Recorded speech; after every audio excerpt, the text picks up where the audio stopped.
Hi. So today I want to talk about the immunity of your child.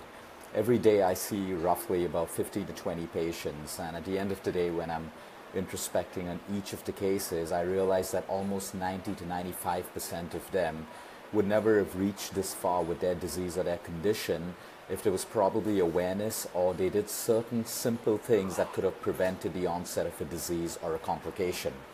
So when we look at prevention, we need to look at the way a child is born. How are we encouraging health right from an infant stage right up till now? Because a lot of issues that people face in their teen years, in their midlife, and in their senior years as well, all has a trail back to the time that they were born, the time that they were children, and what they were fed and what they were, what they grew up on. So today I want to talk about breast milk.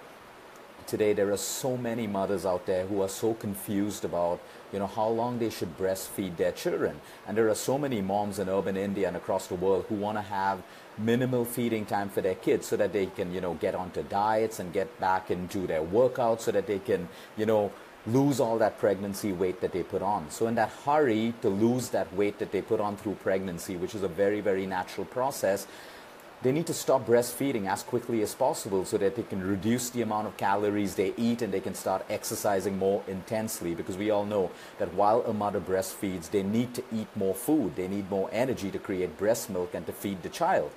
So that comes in the way of their weight loss, and that's a very sad situation that's happening today, because you're setting up the child, the infant, up for disaster at some given point.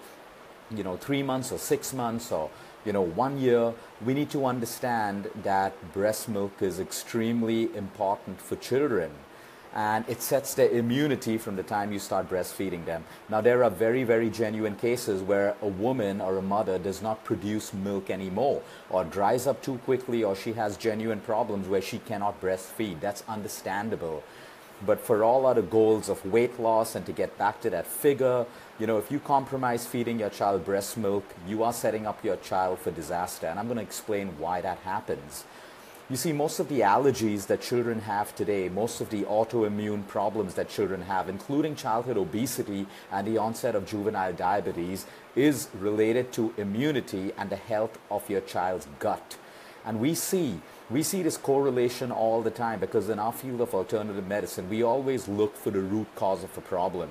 So unlike conventional medicine, where we only look at symptoms and treating a symptom, we need to find the root cause of why a child has an allergy. So when we go into the depth of asking questions and we move down to finding out the way your child was born, was he or she a C-section? Was it a normal delivery? Because that plays an important role in their immunity. And how long did you breastfeed your child? Because we get clues then as to why there's an onset of early allergies in your child. So let's break down breast milk for a minute. Okay, breast milk has three very, very important components, and of course thousands of others, but the ones that we're going to talk today are, the first one is fat, the second one is carbohydrates, and the third one is something called HMO, which is human milk oligosaccharides. This is the most important part of breast milk. Everything else is equally important, but we're going to talk about HMOs today. That is human milk oligosaccharides. It has one function in the human body.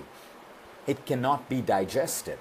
So when it cannot be digested, your next question is then, why are we feeding that to a baby if it cannot be digested? Because it is not meant to be digested. It is meant to feed the microbes in your infant's gut. You see, all immunity starts in your gut. 75 to 80% of your immunity starts in your gut. It starts in your child's gut. So breast milk is so intelligently designed to have something that can feed the microbes of your infant's gut so that immunity gets stronger and stronger. So now if we compromise breastfeeding a child, or we reduce the time of breastfeeding a child doesn't get enough of food to feed microbes to boost immunity. And that's where most of the problems begin. Like I said, there are many genuine cases where a mother cannot breastfeed. That's different. But in this whole hurry to move from breast milk to formula, formula doesn't have HMO. Formula milk does not even have the right kind of carbohydrates and proteins and fats, and over and above that, it's got IG hormones, it's got trans fats, and it's got a whole load of different kinds of sugars, which is doing nothing okay, to really support the gut health of your child. Yes, it's necessary, but it cannot replace breast milk. So if you want to build the immunity of your child and ensure that your child grows up to be healthy with a strong immunity, if you have the capability to breastfeed your child for a longer period of time, that is what you should be doing for your child. You will lose weight later. You know, we have to really choose about, you know, and if we're not interested in bringing up our children the right way and spending their time breastfeeding them, then just don't have a child, because it is unfair for us to bring up a child with less immunity, because it's your child that's going to suffer at some point in their life.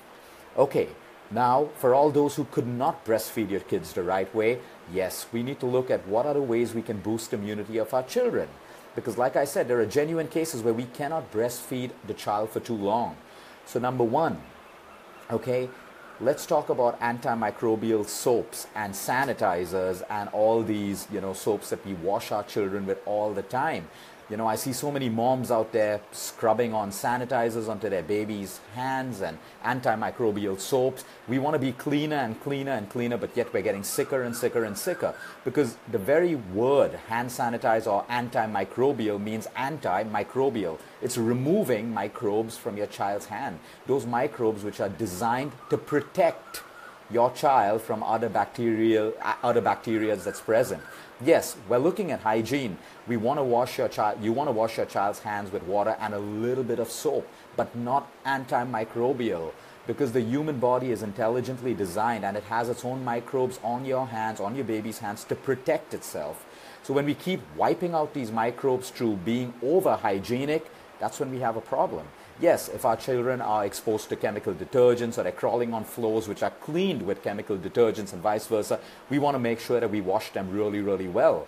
But in most cases, scrubbing them down with soap and antimicrobials and hand sanitizers is the worst thing that you can do for your child and for yourself, because you are decreasing your immunity. Your gut microflora, your microbes require bacteria to grow on. They feed on microbes to become stronger. Our guts have good bacteria and bad bacteria. Now you want to increase the good bacteria by feeding the good bacteria more microbes. So we need to understand, that's why it's so important that you let your children play in dirt, like good dirt, like mud, like sand, like soil. You expose them to all of these things. We've become too overprotective of our children. You know, look after them too much, you know, protect them too much from soil and dirt and mud and stuff like that. Every time they put their fingers in their mouth, that's the natural instinct of a baby, to put their fingers in their mouth. We pull it out of their mouth and we wash their hands and we clean their hands and we tell them not to do that. But that's natural. That's the natural defense mechanism of a child. They keep putting in microbes and dirt into their mouth, which is actually making them stronger. So we should not interfere with the natural process of a child. In fact, we should observe them and see what they do. Everything contributes towards better health until we as parents, you know, we try to interfere with the natural process of bringing up a child. Now, for all those trying to lose weight, let's go back to the composition of breast milk. Fat, carbohydrates, and HMO. Let's leave HMO out of the equation right now and talk about carbs and fat.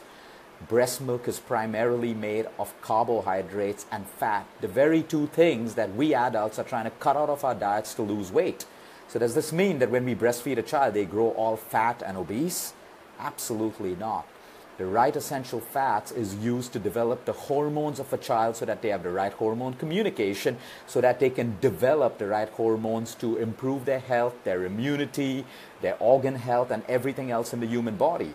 The function of fat is for hormones, and carbohydrates, because carbohydrates is required by an infant's body and an adult's body to produce energy for your cells to grow, to produce energy for your cells to communicate with each other, to produce energy for your neurons to also grow. So as adults, when we cut out good fats and good carbohydrates in this whole attempt to lose weight, we start destroying hormone communication. And what's the biggest problem that we have in our country right now? Thyroid, which is hormonal, PCOD, which is hormonal, diabetes, which is also hormonal. So you see, when you look at breast milk and the evolution of life, okay, carbohydrates and fat is necessary to sustain good health. And when you have good health and immunity, weight loss should never become a problem. So the problem is not carbohydrates and fats. The problem is your lifestyle. It is your lifestyle that is making you gain weight, and it is your lifestyle that is preventing you from losing weight. So for all the mums out there, it's so easy for us today to look at diseases and name them. We've become so good at naming a condition, naming an ailment. Oh, it's depression. Oh, it's IBS. Oh, it's Crohn's disease. Oh, it's an allergy. It's asthma. It's diabetes. It's cardiovascular problems. It is so easy for us to name a disease, and we have this extensive technology to help us monitor and tell us exactly how bad the disease or the ailment is. But no one's looking to find out what's caused it. We should all want to know what has caused this ailment in my child or in my own body. I want to know the root cause. I want to know what's caused it, because when I know what's caused it, I can heal it. I can treat it. Until then, we are only treating the symptom. So when we look at constant allergies in children, we look at psoriasis, when we look at eczema, coughs and colds and all of these things happening in a child, we need to look at their liver. We need to look at their hormones. We need to look at how many toxins they've accumulated, and we need to look at the health of their gut. Most problems, most allergies happen because we have poor gut health. So build the immunity of your child if you've been unable to breastfeed for that long. And to all moms out there who are breastfeeding, as long as you can, breastfeed. Sacrifice your weight loss for a while. You will have the time to lose that weight. But if you really care for your child and you love them and you want to bring them up the right way and you really want to prevent them from suffering from any of these allergies or diseases like autoimmune issues, breastfeed them as much as you can. And if you cannot, focus on building their immunity. Now, there's not too much that you can do to build immunity, but there are many things that you can do to avoid immunity from being depleted. Number one, junk food and sugar. Every time you feed your child refined sugar and junk food, it is depleting healthy gut bacteria, which means you are the cause of lowering your child's immunity, period. Every time you give your child an aerated drink, you give them a sugar snack. Yeah, moderation is good, but you got to understand, the more you treat them with this stuff, the more you are responsible for decreasing their immunity. There's no way their allergies are going to heal. So really, it's up to you to take responsibility for how you want to bring up your child in terms of their health. Until next time, have a good day, everyone. Have a good evening. Eat smart, move more, sleep right, and breathe deep.